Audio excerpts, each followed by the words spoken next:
Okay, today I've had some people ask about upper fixed retention, and not so much about the material that I like to use. I've had many discussions on pearls about that, but just about how I go about forming that. And I'm using Retanium, which is from Reliance. But first thing I'm gonna do is just get a rough measurement, and I usually like it to go from the middle of one lateral to the other. So we'll just cut that length like this.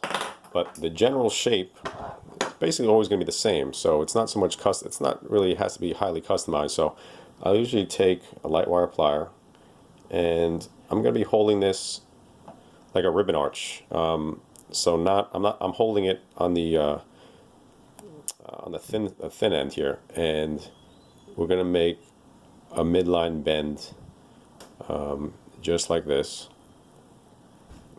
Okay, because we have to go along the curvature and sizeal gingivally of the anterior arch 2 to 2. So we're curving it that way first, and that's the middle. And now we're also going to curve it, or put a bend where the central and the lateral meet. So we'll do the same thing over here. Okay, and we'll do the same thing on the other side here.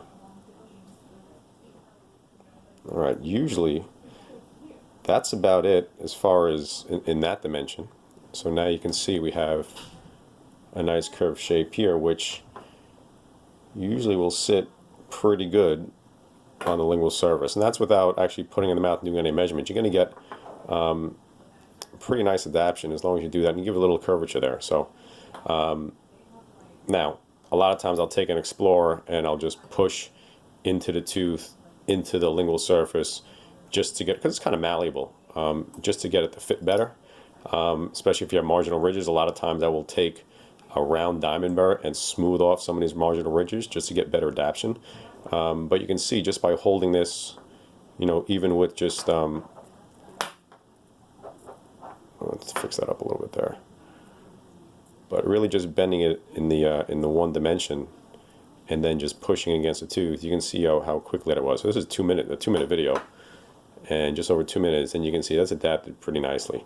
So we're bending it in this dimension, okay? So on the ribbon arch kind of dimension here, to give it the curvature, and then you can kind of just press it against the tooth and form it, because it's pretty much dead soft, and you get the nice forming there. Hope that helps, guys.